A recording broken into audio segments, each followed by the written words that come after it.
Good evening, everyone. Welcome. Thank you for joining us tonight.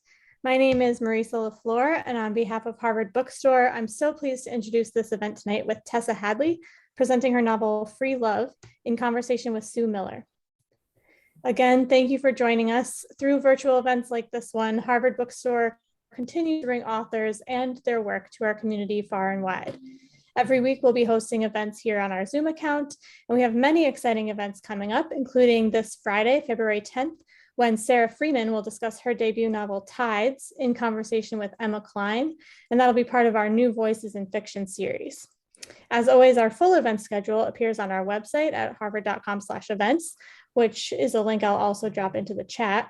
And while you're there, you can also sign up for our email newsletter and browse our bookshelves from your home. Also, this event will have closed captioning available. Depending on the version of Zoom you're using, you might need to enable captions yourself by clicking on the closed caption button on your screen. Also, this evening's discussion will conclude with some time for your questions.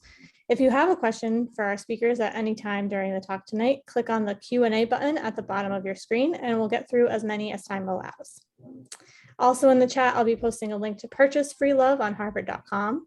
As always, your purchases make events like tonight's possible and help ensure the future of a landmark independent bookstore. So thank you for showing up and tuning in support of our authors and the incredible staff of booksellers at Harvard Bookstore. We sincerely appreciate your support now and always.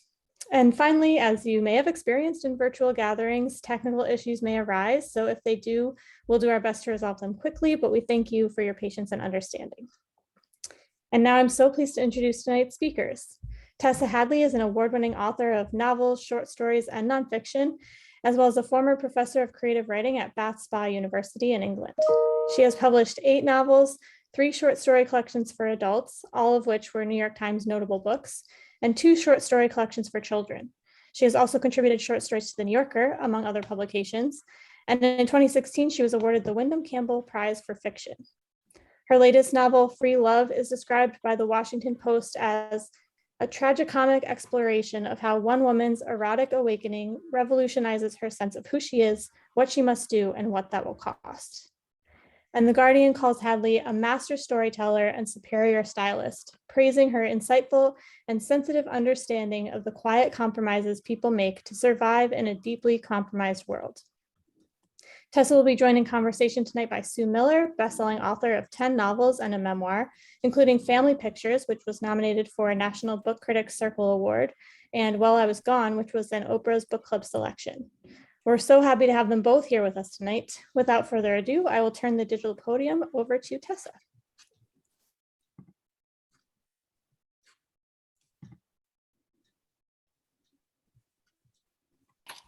Hi. So I'm going to read to start us off, to give everybody just a flavor of the book from the very beginning, which is always the easiest thing to do because it doesn't need any backstory. I don't need to tell you anything. It's just as if you've opened it at the first page. This Friday evening in late summer was so lovely that Phyllis Fisher sat at her dressing table with the window wide open onto the garden. Life flowed into the room from beyond the window in its drowsy suburban evening stream, the steady relieving splash of a hose in a herbaceous border, confiding clack of shears, distant thwack of balls from the tennis club, broken sharp cries of children playing, fragrance of cut grass and roasting meat, jiggling of ice in the first weekend gin and tonics. When slanting low sunlight was suddenly blinding in one wing of the dressing table mirror, Phyllis adjusted it and the light ran instead around the cut glass toiletry set and her bottles of L'air du Temps and witch hazel and cleansing milk. She sat forward in her petticoat, leaning on her elbows to see more clearly in the mirror, feeling the flirting of the breeze on her bare shoulders, smelling the soap on her skin. She was 40, but still had an expectant, animated prettiness. Her sandy, tanned face was brushed with faint freckles across the upturned nose. Her rather dry, fair hair, not yellow, but a shadowed gold like washed out straw, was backcombed into volume for tonight and stiff with hairspray. She put on pale lipstick, carefully pressing her lips together, frowning at the mirror because she thought that her mouth was too big, too soft and indefinite, as if she might blurt out something coarse or raw. In fact, she was easy, an easy person, easily made happy, glad to make others happy. She was pleased with her life. The year was 1967.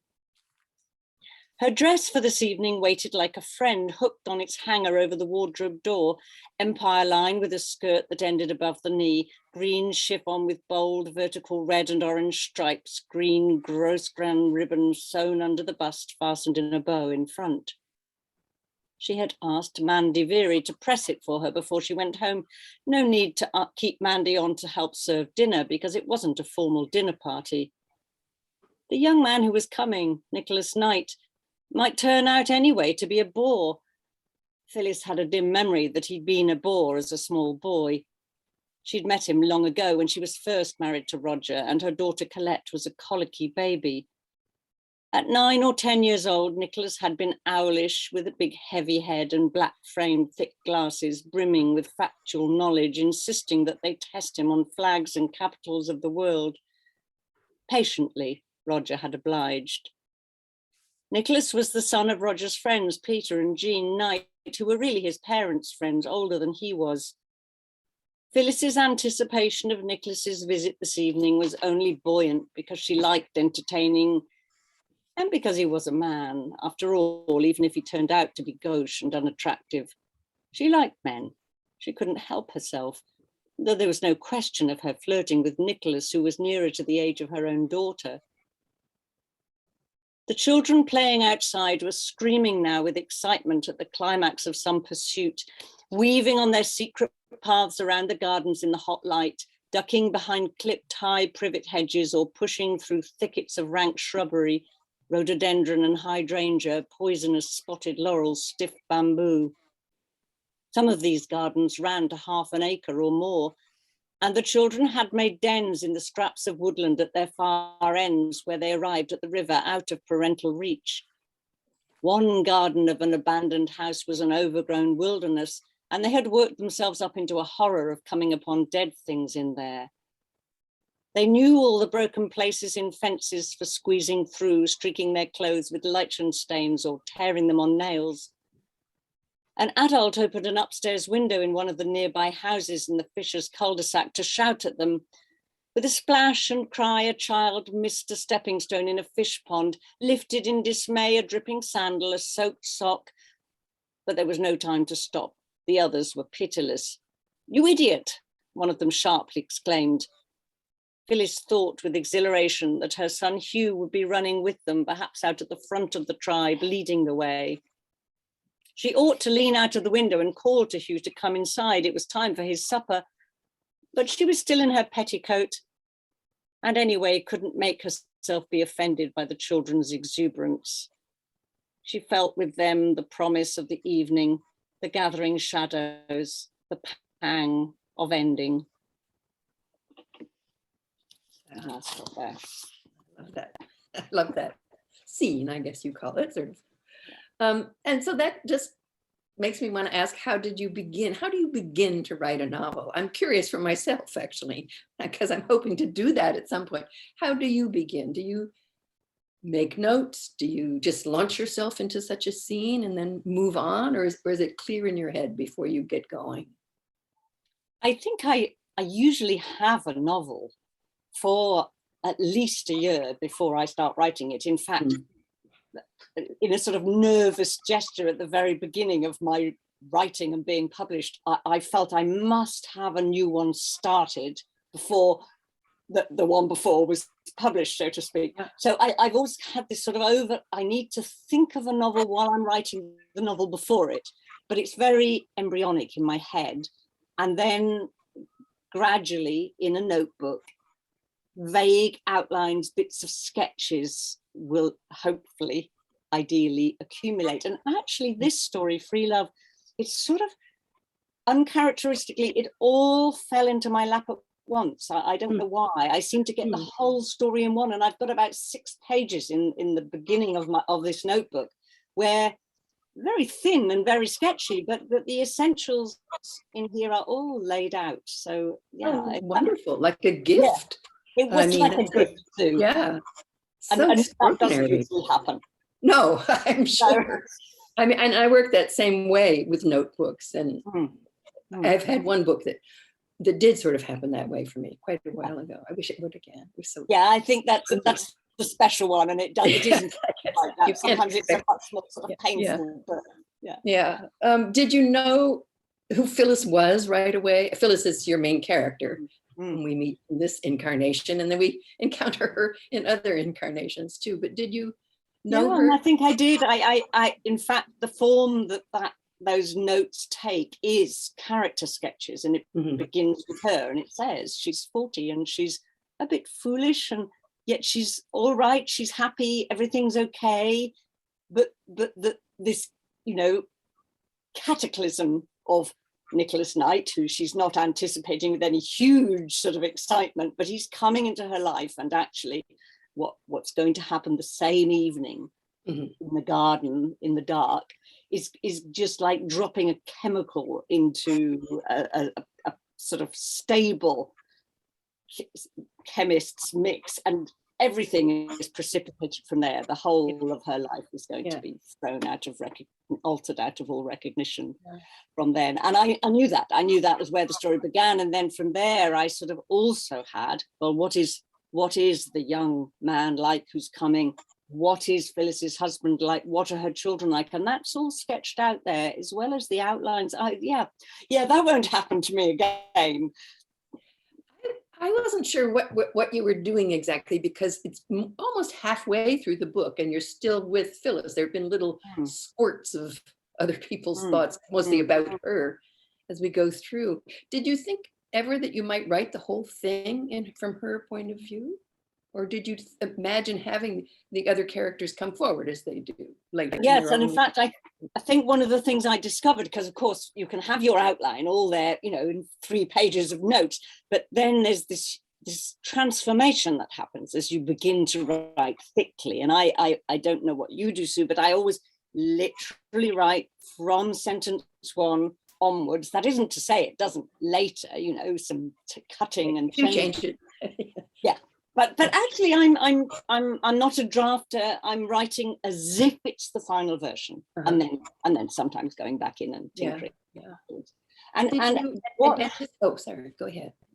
Well, I was just going to say what happened was I was expecting the story to belong to all of them much sooner, and somehow it just, in order to make the love affair and the crazy thing that Phyllis does have weight and be plausible and have traction, I just found myself with her a lot. I really needed to write her a lot.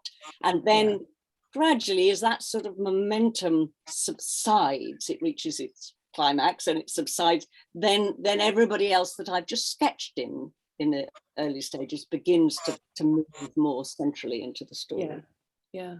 It's just extraordinary, I think, that they just do step right in. I mean, and they're very different ways. I mean, certainly the children, well, Colette in particular, is the most sort of takes up the most airtime, I guess, in the later part of the book, or the second half of the book, really.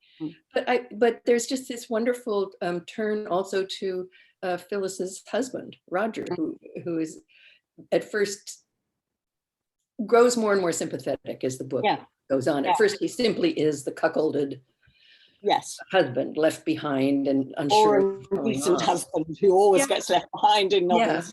Even he recognizes that. He compares himself to Karenin in Anna Karenina, the laughable cuckolded man. But exactly. The cuckolded husband who sees himself like that and can even joke about it, of course, immediately becomes somewhat more interesting. Yes, his jokes and his self-awareness about his position and just about himself generally. I think he's a wonderful character. You sort of withhold a secret about Roger until quite late in the book. And you don't do that with anybody else. I mean, everything else is sort of upfront, right away, all the kind of background. Well, actually, Phyllis has got a much less sort of essential secret. She has, which does explain things about her, I think. I mean, she has, it's not giving away anything really to say.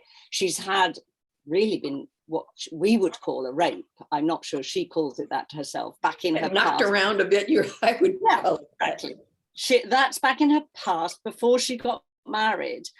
But I think it has some explanatory value in her companionable marriage, and then her unexpected to herself susceptibility to this passion that's going to sweep her away. So she too has that hidden in her. That I didn't necessarily mean that to be a parallel between them. I mean, as a writer, it was something I knew I must do, is to keep that, have Roger sometimes on the page without making it implausible that we don't know everything inside his head. But well, it's funny, you almost don't need to plan those things. You just need to have them present in your mind and be careful. But actually, they sort of, if it's working, if the stories are working, they will work themselves out. And the place where it comes up will suddenly... Yeah, the place where it comes up will suddenly be there, and you know it's time.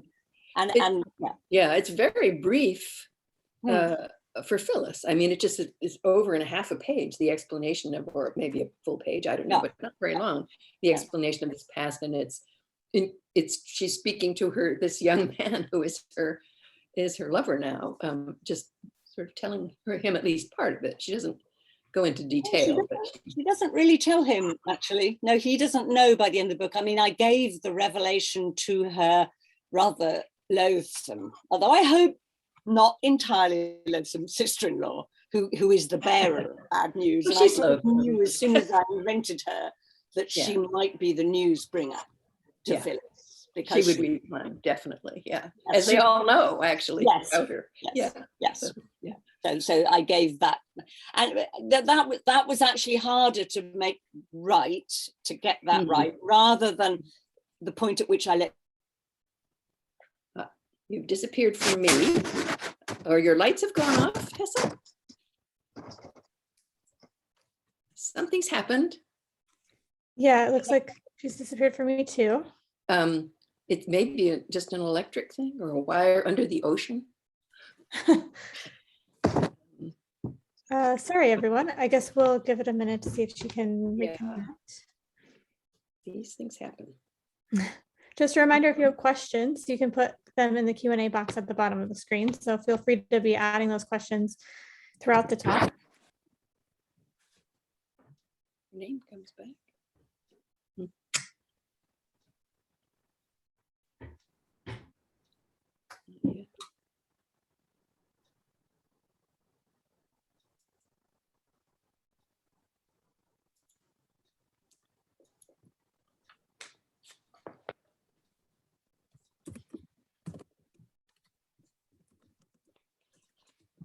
Why don't I read a short passage, if that's all right? I'll stop right away if it turns out that we can get her back. Sure. But, it's just she's gone to a party. This is a big moment in the book where she changes her mind suddenly. She's gone to a party with her husband Roger in their neighborhood, and about an hour later, and she's all dressed up, looking lovely the way she does. Oh, there you are, Tessa. I was going to read a little short passage. Can you hear us? No, you need to check off the mute thing on the volume. So I do. Sorry, I think we had a little power cut or something. The lights all flashed. You were in the dark. I could see you were there, but it was very strange. Yeah. I was going to read the passage, which is so great and very quick, where she's at the party that she leaves. And the last line of that passage is, she really had no idea then that she wasn't coming back. And I just, it was so lovely. And then the beginning of the next passage is also quite wonderful. It's just the turn to Colette. Colette found the note. Yes, and that's when I do that thing you were talking about of sort of beginning to open up the whole story to the rest of the family. Because I never actually wanted this to be, it is a love story, of course, somewhere in it, but it actually, I don't know. I think that would be a tedious story to write just by itself. You know, just that happened time. Have you read that one? You know, woman married to slightly nice but dreary older man. Not that Roger is exactly that, but that's a little bit how he seems to her. Runs off and finds fulfillment with a younger lover. No, that, you know, that's an old tale. So that was not quite the book I wanted to write. But then I realized at some point as I began, oh, I'm really going to have to do that. I am going to have to make this love affair very sort of sexy and vibrant in order to do all the other interests, see what else happens. Yeah, to yeah. everybody. She becomes, for a while in there, because of her sort of giving over it to so quickly, so very quickly and thoughtlessly, really. She thinks of the other people in her life, but it doesn't matter very much to her at that point. And she becomes unlikable for me for a while. And I wondered how you felt about sort of likability in characters. I mean, I remember a friend once, just her whole critique of a book I wrote was, well, I didn't like her. So, you know, that was that kind of. But I wonder, do you care if people find her unlikable? Or any character unlikable? Or do you sometimes find your characters? Did you find her unlikable through some of those, even though you understood her? I think when you're writing characters, I don't really engage with whether I like them or not. I mean, I think there's a fundamental commitment to them. You're just there with them. And then you're watching them. You're watching what they do. And that sort of judging for or against them doesn't exactly come in. It might be in the mix. You're thinking, oh, how is she managing that? Or that's a little startling, but you're just being there with them. Yeah.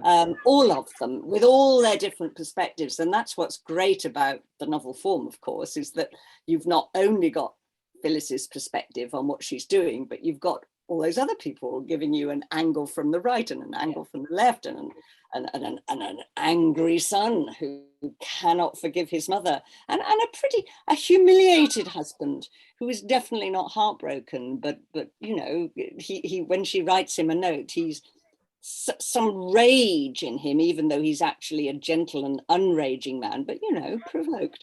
He can't forgive her corny language, her silly formulas as to what's happened. So you know, lots of different angles on it. Does one mind about readers? You know, if we all wrote novels about lovely people being really nice to each other, nobody would want to read them anyway. There, I wonder. Yeah. And you know, and anyway, nobody's that lovely, and nobody is always good. Sometimes, as a reader, you can sometimes just fundamentally not like the world of the book, can't you? And then it's not for you. And I suppose when I've felt that with somebody, you know, who said something to me, I can intuit, oh, you didn't like the book, did you? Then that's a little, that does mean they don't like your world, they don't like what you've made. That's just chalk and cheese, just one of those things. But I think it's really all right to disapprove of what the characters are doing and feel a little cold about them at a certain point. That's there's something though very I find her, the way you have written her, not her so much, but the way you've written her, and her sort of growing acknowledgement that she's really not going to be entirely comfortable in this new world, that everyone is a little bit smarter than she is, that she can't really evenly participate. She loves being there. She loves listening to them, and she finds a way to be there, certainly, to make her own apartment, her own space. But she also recognizes, and people at various times sort of say to her, you know, you don't really, you know, that she's not getting it, that she doesn't understand what happened historically, or she's missing part of it. She's just not ever going to, and there's a point at which I think she realizes that she's not ever going to be of that world intellectually anyway.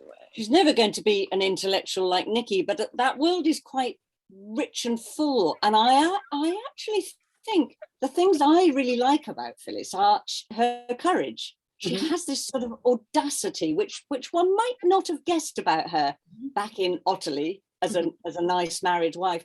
A sort of audacity to take it on, and she doesn't become a Nikki or a Germaine Greer or a political activist, but as she actually says herself, it's as if she does change. Absolutely. There's a scene quite near the end between her and Roger, when she says, I cannot come back to Otterley. I cannot come back inside your world because every cell in my body has changed. And he says, you live in the same world as me. What are you talking about? You can't be innocent of it. And she says, I can.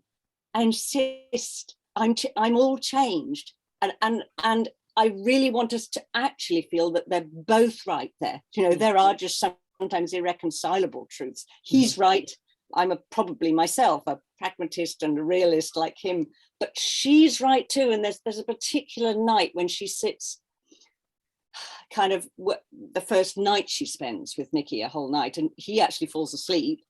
And she sits up in the cold of his room, and in a quite naive way, I suppose, she's never thought about these things before. For all she's lived in Cairo for years, she sort of takes in, and again, it's physical rather than mental almost, takes in that there is a different way of telling the story of the world, not a consoling way in which British sanity and decency has won the war and kind of conducted the empire and brought civilization. She suddenly begins to think, actually, what if we're up to our elbows in blood? You know, what if there's a terrible different way of watching the news in the evenings where we don't feel safe and immune?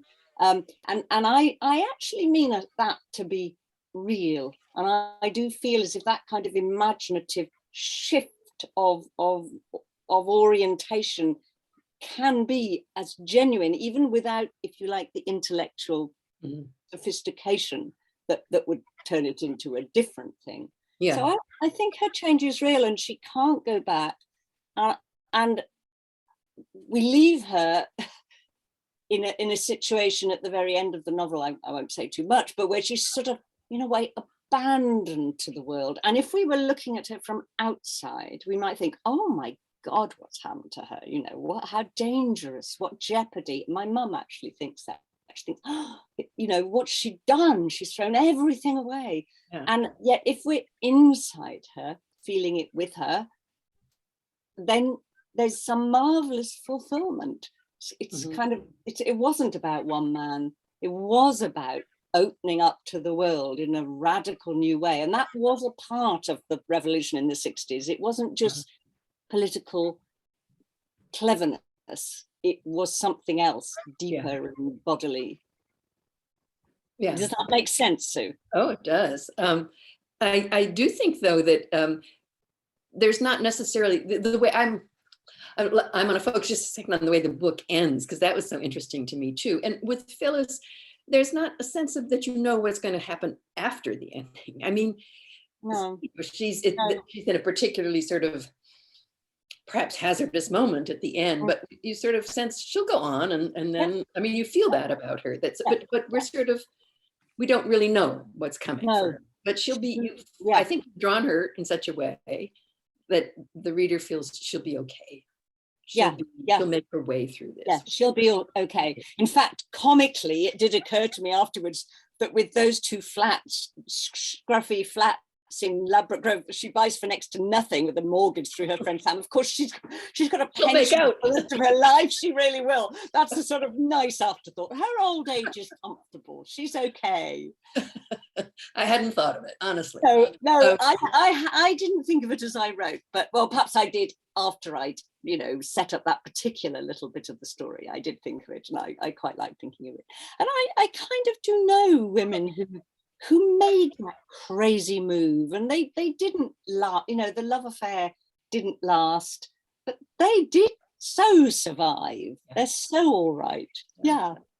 I mean, I was 25-ish or so when this was happening, so younger than Phyllis, but in the thick of it, actually, although I had a child, so there was that. But I wanted to talk about also, you leave Colette. We don't really know, I mean, she sort of goes off stage. Yeah. But we know where she is, at least for a while. But again, with her, I think there's this sense that she's done, that she's done what's best for her. I think so. I think if anybody actually gains out in this novel, I think it's her. I feel so confident that I leave her in a good place. Yeah. And she's so sturdy for adventures, and the fact that she's probably not going to go and do the obedient thing, not yet anyway, and go to university. I'm just fine with that. That's exactly the kind of decisions that girls made in the 60s and in the 70s. I feel she's the best. One friend said to me, and I hadn't quite put it like this to myself, but I was so pleased. She said, do you know, I spent reading the book thinking I was worrying about what would become of the women.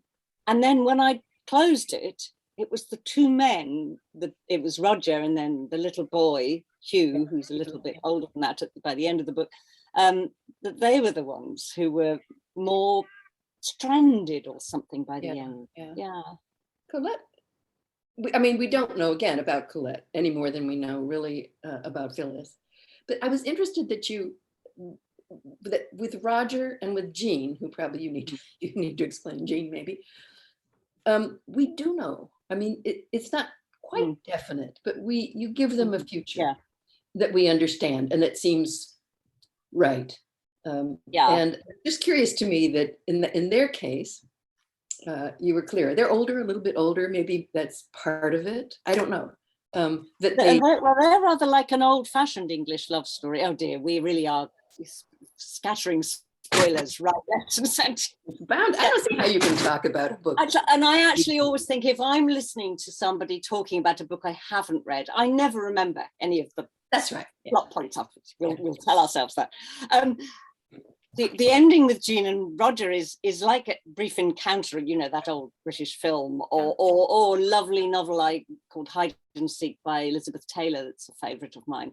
Sort of poignant disappointment. That's like what England did for unhappily married people, you know, before the Phyllises, before suddenly it was 1967 and you just ran off. Yeah. And before that, it was poignant and it was full of gestures of relinquishment and sacrifice.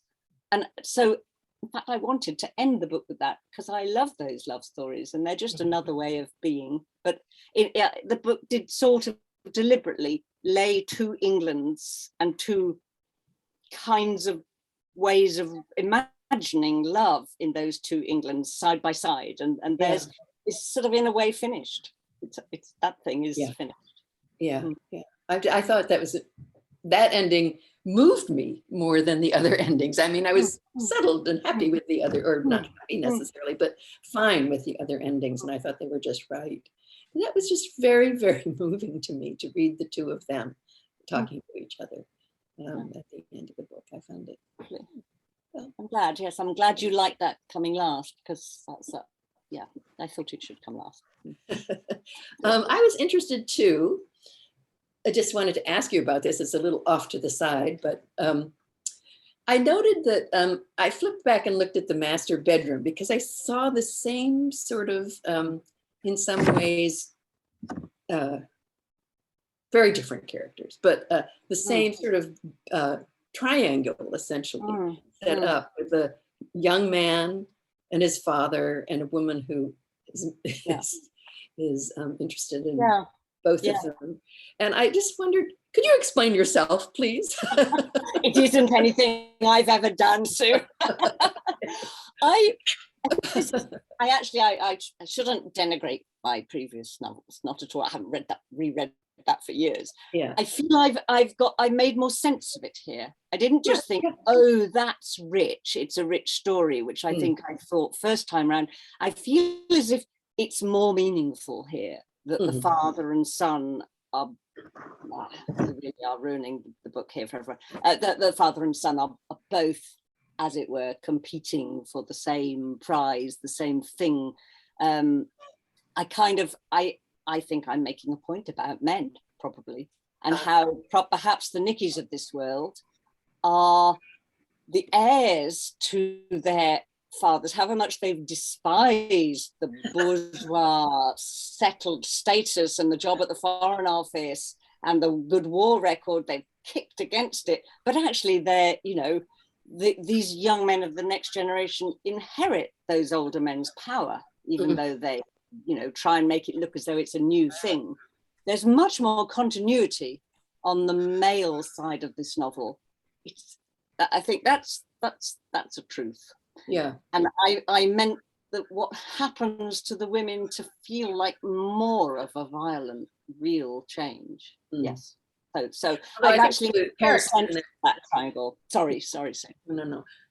I was just going to say that the character in that book, in the master bedroom, is much more sort of from the start resilient, and in her. I mean, she's completely screwed up about many things, but she knows what she wants. It's sort of sometimes, but she's the driver of the book. Yeah, she's not dismayed by anything that happens to her. She sort of manages it, essentially. Yeah. Do you have any preference between the short story, which I just think you're so wonderful at, and the novel, which do you? I do actually just really love both. I mean, both as a reader and a writer, I love both. And I certainly could write short stories before I could write a novel, I think. And actually my first novel and maybe my second novel were really constructed by writing lots of short story type shapes, although they happened to be about the same people and they were in chronological order and put them together. It was only, even with the London Train or Clever Girls, a bit like that as well. It's quite recently that I really internalized the full shape of the novel, I think, and knew how to play it. So I'm really glad that I had moments of thinking, should I just be a short story writer? Is that what I should be? But I'm glad I've written novels as well, because they allow you to follow through, don't they? Yeah.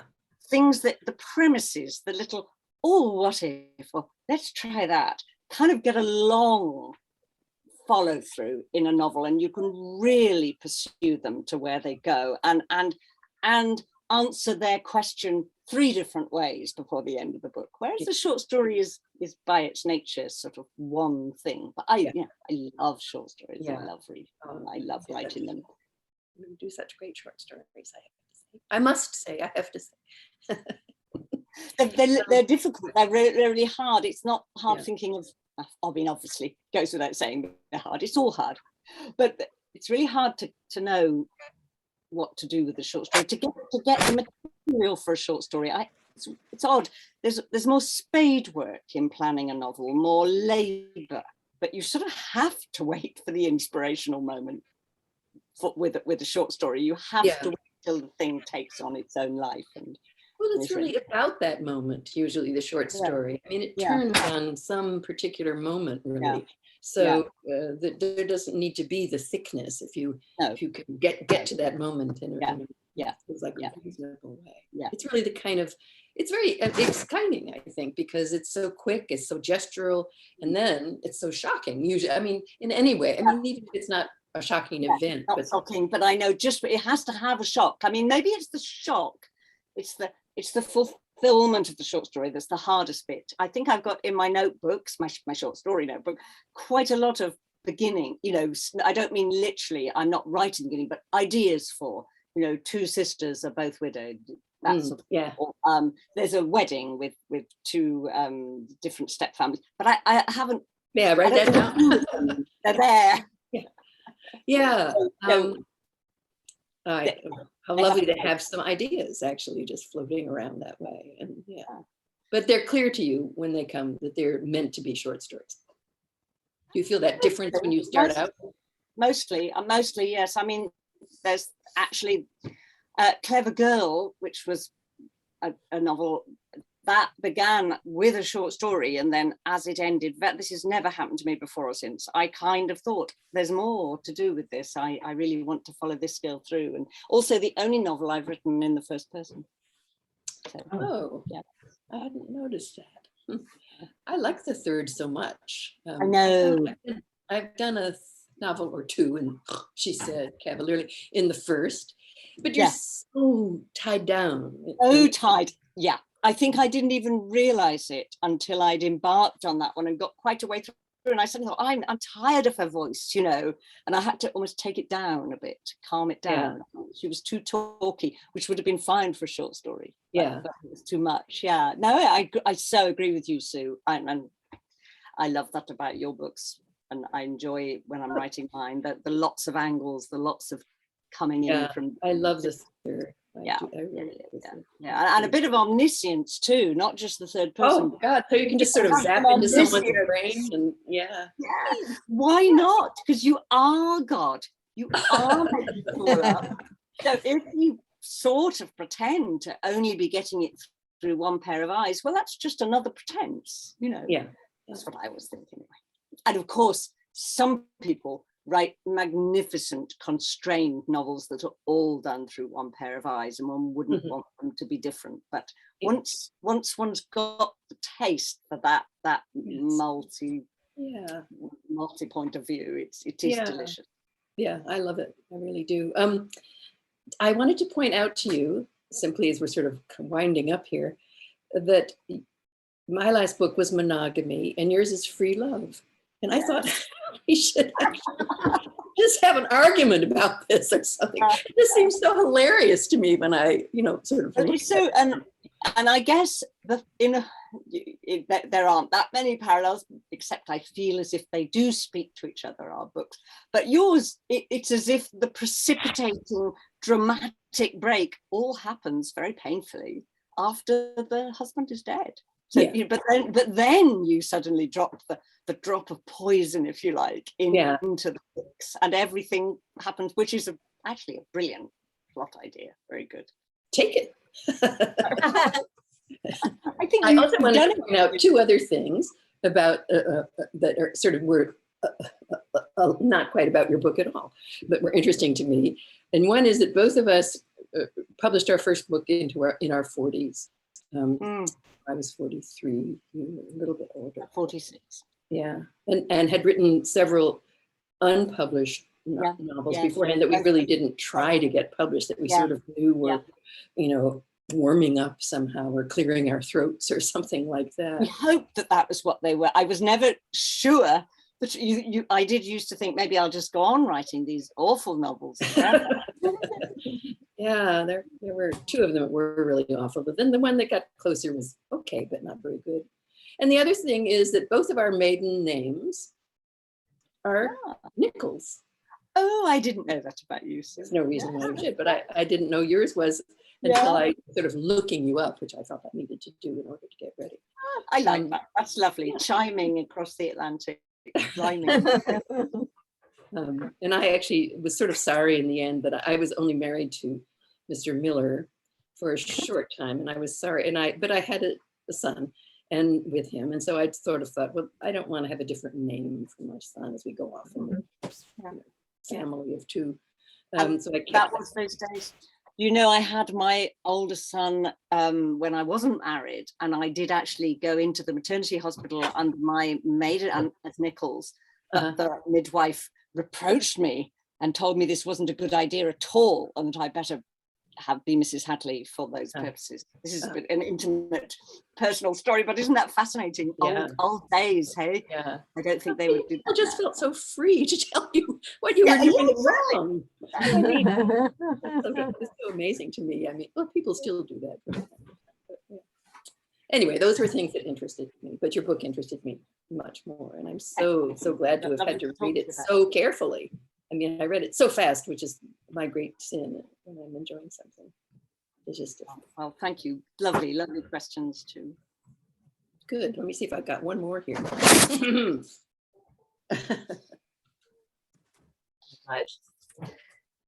I was just going to ask you, it was sort of how much of things sort of came translated from your own life, actually, and if so, how you sort of got enough separation from them, and how you used things, if you do at all. Not much. I mean, I don't think, obviously I'm not a writer who's writing stuff that's like exotic to me or far from home. Somewhere it's bourgeois England, but this is not my home terrain. My family were more ordinary. No, they weren't ordinary. They weren't quite of this status. my dad was a school teacher in Bristol in the West Country. So this terrain of home counties, ultra bourgeois, civil service, those big houses beside the Thames, which of course these days you have to be a multimillionaire to own, but in those days it was plausible that someone working in the Foreign Office might have lived there. That's not my world, and I don't know why I find it very, very sort of seductive. I think I wouldn't have found it seductive if it still existed. It's interesting and a bit stultifying, but now it's vanished forever and ever, that funny hierarchical, rather deferential, class-ridden England. I mean, you know, we're still class-ridden, but not like that. It's very, very different here. And I can even feel a nostalgia for all of that, all that brief encounter stuff. And for that, the home counties, which I've never lived there. I did have an aunt and an uncle who lived in Caterham in Surrey, and were briefly, they lived there for a few years and briefly had more money than we did, and used to have big parties in their house, and it seemed delicious to me, a delicious place to escape to. And they had a big garden, actually, not near the Thames, but it had a little wood in it and greenhouses. So I think that gave me a flavour for that place, and it made me feel how rich it was to unpick. But no, very little in this book is really from my life, although, you know, how can one ever say, because I am drawing on things about my mother, even though I'm not sure she recognised that when she read it in Phyllis. Just some things, you're just a magpie, aren't you? You're just pulling stuff from everywhere and anywhere, and some of it's from books and much of it's from life, and some of it just from who knows where, that great reservoir of man watching and nosiness and newspaper reading and invention that one has, that everybody has, actually. It's just that writers use it and deploy it. I can remember reading a book by Margaret Drabble that I'd read before, that I knew I'd read before, but I was in a rented house. So I took it down and was reading it, and suddenly realized that I'd used part of it. But you know, just the situation. And I'd actually, this book was, I'd finished the book that this was in, and I was just in a panic. I had to go and find my notes, and I realized that I'd used it very differently, but it was That's just that so funny terrible. Paranoia that strikes at a certain point where you think you've stolen all your stuff. I had stolen it. I had stolen it, but I turned it on its head, essentially. But I mean, there were things in it that I didn't know that Margaret Drabble knew, that I just lifted from her. But the situation ended up being so different. But I think it's just that magpie nature. You just put things in your head, and then you don't feel exactly accountable for where they came from. You're not accountable. It's not your fault. It's just all in there. Yeah. So at any rate, I think we're supposed to conclude, so you can have you have lots of participants here, and I don't know if there's some cues in the Q&A. Yeah, so we'll see. You're there, Marisa. Yes. Great. Hi, thank you for that great discussion. Oh, We do have some questions here from the audience, so I'll just go through those a bit. So from Clayton, they'd like to know, can you talk about the role, importance of your characters' houses, homes, physical environments?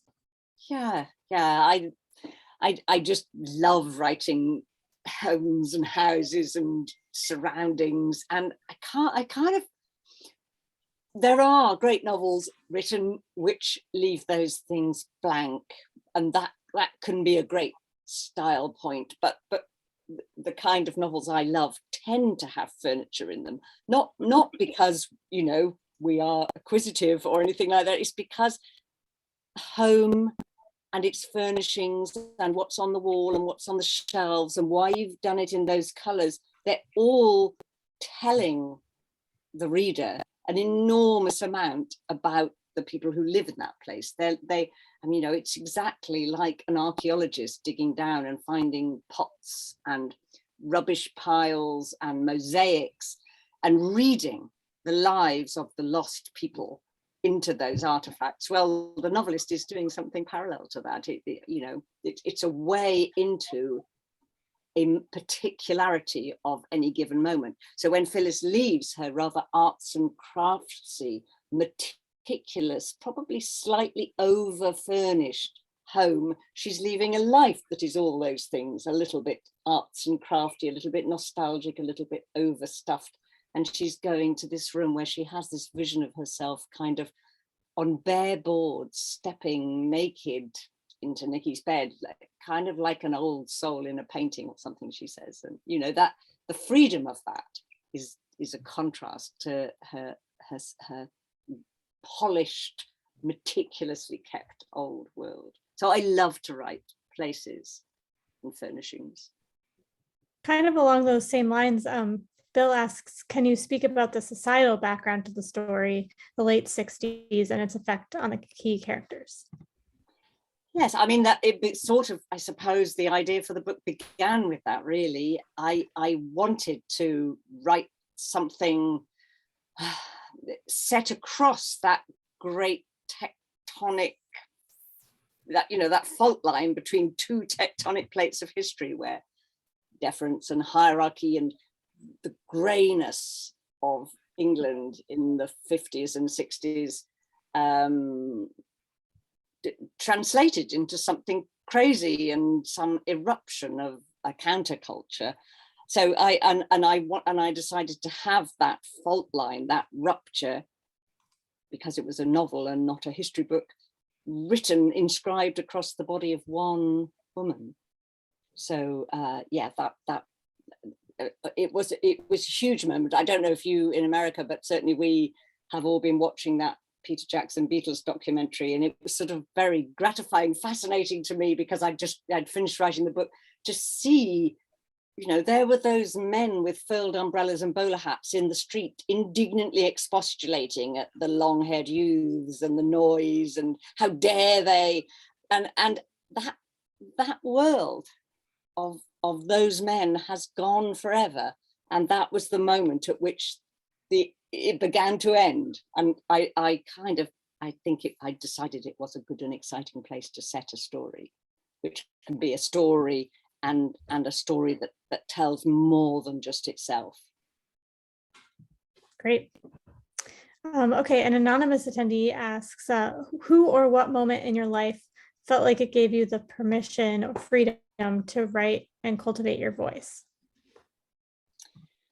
Well, as Sue and I were confessing, for both of us, this was a long, painful apprenticeship of hoping we had permission to write.